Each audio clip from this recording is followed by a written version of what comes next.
അസ്സലാമു അലൈക്കും. പ്രവാചക ചരിത്രങ്ങൾ നിറഞ്ഞു നിൽക്കുന്ന മദീനയുടെ മറ്റൊരു വീഡിയോയിലേക്ക് സ്വാഗതം. കാണുന്ന ബോർഡുള്ളിടത്താണ് ഖുറാൻ പ്രസ്. നമ്മളിപ്പോൾ പോകുന്നത് ഖുറാൻ പ്രസ്സിലേക്കാണ്. ഈ വരി നിന്നിട്ട് വേണം നമുക്ക് ഉള്ളിലേക്ക് പോകാൻ. ഞങ്ങൾ ചെന്നപ്പോൾ വലിയ വരിയായിരുന്നു, പക്ഷെ പെട്ടെന്ന് തന്നെ ഉള്ളിലെത്തി.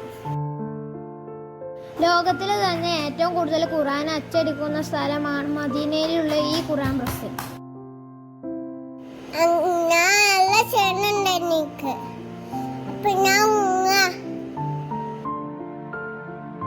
ഖുർആൻ അച്ചടിക്കുക മാത്രമല്ല, അതിനുള്ള ഓഡിയോയും ഖുർആനായിട്ട് ബന്ധപ്പെട്ട പുസ്തകങ്ങളൊക്കെ ഇവിടെ തയ്യാറാക്കുന്നുണ്ട്.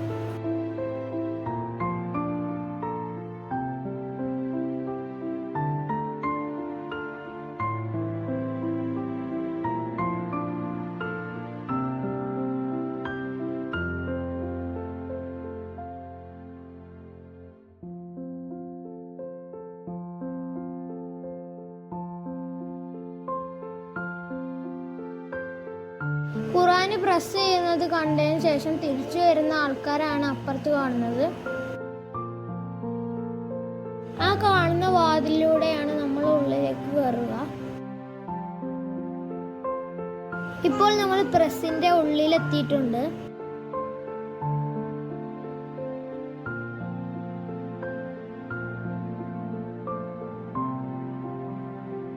ഖുർആൻ അച്ചടിക്കുന്നതിന്റെ വലിയൊരു ലോകം തന്നെ നമുക്ക് ഇതിൻ്റെ ഉള്ളിൽ കാണാം.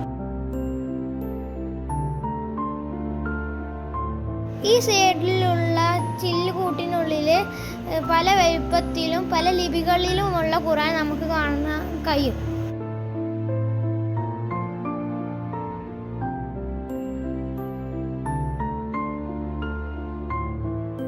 ഖുർആൻ എഴുതുന്ന പല മോഡലിലുള്ള പെന്നുകളാണ് നമ്മൾ കണ്ടത്.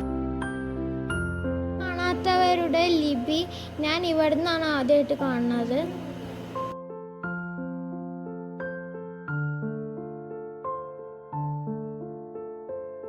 മദീന സിയാറയുടെ പാർട്ട് 1 കമന്റിൽ കൊടുത്തിട്ടുണ്ട്. കാണാത്തവർ പോയി കാണുക. ഞങ്ങൾക്ക് അറിയാവുന്ന ചരിത്രമാണ് ഞങ്ങൾ ഇതിൽ പറഞ്ഞിട്ടുള്ളത്. തെറ്റുണ്ടെങ്കിൽ എല്ലാവരും ക്ഷമിക്കണം. ചാനൽ സബ്സ്ക്രൈബ് ചെയ്താണ്ട് ഒന്ന് സപ്പോർട്ട് ചെയ്യണേ.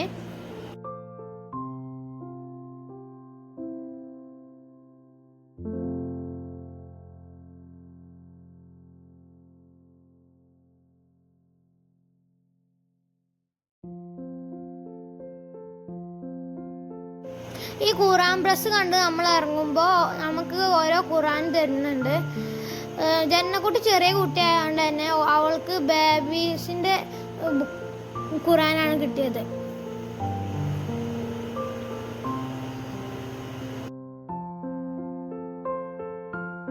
അൽഹംദുലില്ലാഹ് ഞങ്ങൾ ഇവിടുന്ന് തിരിച്ചു പോവുകയാണ്.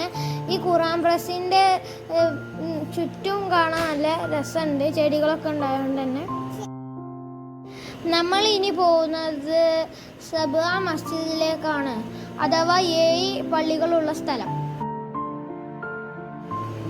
അബൂബക്കർ റളിയല്ലാഹു അൻഹു, ഉമർ ഇബ്നു ഖത്താബ് റളിയല്ലാഹു അൻഹു, അലി റളിയല്ലാഹു അൻഹു, സൽമാൻ ഫാരിസ് റളിയല്ലാഹു അൻഹു, ഫാത്തിമ ബീവി റളിയല്ലാഹു അൻഹു, നബി സല്ലല്ലാഹു അലൈഹി വസല്ലമയുടെ മസ്ജിദുൽ ഫത്ഹ കൂടാതെ ഒരു പള്ളിയും കൂടി അവിടെ 7 പള്ളികളുണ്ട്.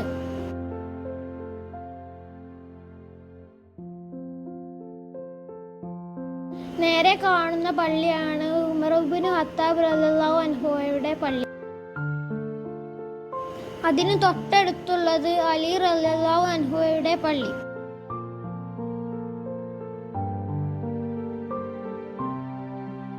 ബാക്കിൽ കാണുന്ന ആ മലയാണ് ജബലുസ്സില. യുദ്ധതന്ത്രങ്ങൾ കൊണ്ട് ഇസ്ലാമിക ചരിത്രത്തിൽ ശ്രദ്ധേയമായ ഹംദക് യുദ്ധം നടന്നത് ഇവിടെ വെച്ചാണ്. ഹിജ്റ 5-ാം വർഷത്തിലായിരുന്നു ഹംദക് യുദ്ധം നടന്നിരുന്നത്. അഹ്സാബ് യുദ്ധം എന്നും ഇതിന് പേരുണ്ട്. 10,000 പേരടങ്ങുന്ന ശത്രുപക്ഷത്തിനെതിരെ പോരാടാൻ നബി സല്ലല്ലാഹു അലൈഹി വസല്ലമയുടെ കൂടെ 3000 പേരാണ് ഈ യുദ്ധത്തിൽ ഉണ്ടായിരുന്നത്. ഈ കാണുന്നതാണ് സൽമാൻ ഫാരിസ് റളിയല്ലാഹു അൻഹുയുടെ പള്ളി. സൽമാനുൽ ഫാരിസി റളിയല്ലാഹു അൻഹുവിൻ്റെ അഭിപ്രായമായിരുന്നു അംദക്കിൽ കിടങ്ങ് കുഴയ്ക്കുക എന്നുള്ളത്. 40 അടി വീതിയും 15 അടി താഴ്ചയുമുള്ള കിടങ്ങായിരുന്നു ഹംദക്കിൽ കുഴിച്ചിട്ടുണ്ടായിരുന്നത്, ഒരു കുതിരയ്ക്ക് ചാടിക്കിടക്കാൻ പറ്റാത്ത രീതിയിൽ. നമ്മളിപ്പോൾ കയറിക്കൊണ്ടിരിക്കുന്നത് നബി സല്ലല്ലാഹു അലൈഹി വസല്ലമയുടെ മസ്ജിദുൽ ഫതഹയിലോട്ടാണ്. നബി സല്ലല്ലാഹു അലൈഹി വസല്ലമ ഹംദക്ക് യുദ്ധത്തിൻ്റെ സമയത്ത് നിസ്കരിക്കുകയും വിശ്രമിക്കുകയും ചെയ്തിരുന്ന സ്ഥലമാണ് മസ്ജിദുൽ ഫതഹ. നബി സല്ലല്ലാഹു അലൈഹി വസല്ലമയുടെ പ്രാർത്ഥനകൾക്ക് ഉത്തരം കിട്ടിയ ഒരു സ്ഥലം കൂടിയാണ് ഇത്. പ്രവാചകൻ ഇവിടെ ഇരുന്ന് പ്രാർത്ഥിച്ചതിൻ്റെ ഫലമായി ശക്തമായ കാറ്റും മഴയും വരികയും ശത്രുക്കൾക്ക് നാശനഷ്ടം വരികയും സംഭവിച്ചു എന്നാണ് പറയുന്നത്. എന്നാൽ മുസ്ലിമുകൾ ഉണ്ടായിരുന്ന ഭാഗത്തേക്ക് നല്ല രീതിയിൽ മാത്രമേ മഴ വർഷിച്ചിട്ടുള്ളൂ എന്നും പറയപ്പെടുന്നു. അൽഹംദുലില്ലാ, ഞങ്ങൾക്ക് ഇവിടെ കയറി 2 റക്അത്ത് സുന്നത്തും പ്രാർത്ഥിക്കാനും കഴിഞ്ഞു. വിശപ്പിൻ്റെ കാഠിന്യം കൊണ്ട് വയറിൽ കല്ല് വെച്ച് കൊണ്ടായിരുന്നു നബി സല്ലല്ലാഹു അലൈഹി വസല്ലമയും സഹാബികളും കിടങ്ങിൻ്റെ പണി കൊണ്ടിരുന്നത്. ഇതറിഞ്ഞ ജാബിർ റളിയല്ലാഹു അൻഹു വീട്ടിൽ ചെന്ന് അവിടുത്തെ ഒരാടിനെ അറുത്തുകൊണ്ട് ഭക്ഷണം റെഡിയാക്കുകയും നബി സല്ലല്ലാഹു അലൈഹി വസല്ലമയെ ഭക്ഷണത്തിന് ക്ഷണിക്കുകയും ചെയ്തു. കുറച്ചാളുകൾക്ക് മാത്രം കഴിക്കാനുള്ള ഭക്ഷണമേ ഉണ്ടായിരുന്നുള്ളൂ. 1000 സഹാബികളുമായാണ് നബി സല്ലല്ലാഹു അലൈഹി വസല്ലമ ഭക്ഷണം കഴിക്കാനെത്തിയത്. നബി സല്ലല്ലാഹു അലൈഹി വസല്ലമയുടെ ഉമിനീരിൻ്റെ ബർക്കത്ത് കൊണ്ട് ഭക്ഷണം വർദ്ധിക്കുകയും എല്ലാവർക്കും വിശപ്പ് അകറ്റാൻ സാധിക്കുകയും ചെയ്തു. പൂർണ്ണ വിജയം കൈവരിച്ച യുദ്ധമാണ് ഹംദക് യുദ്ധം. Thank you for watching.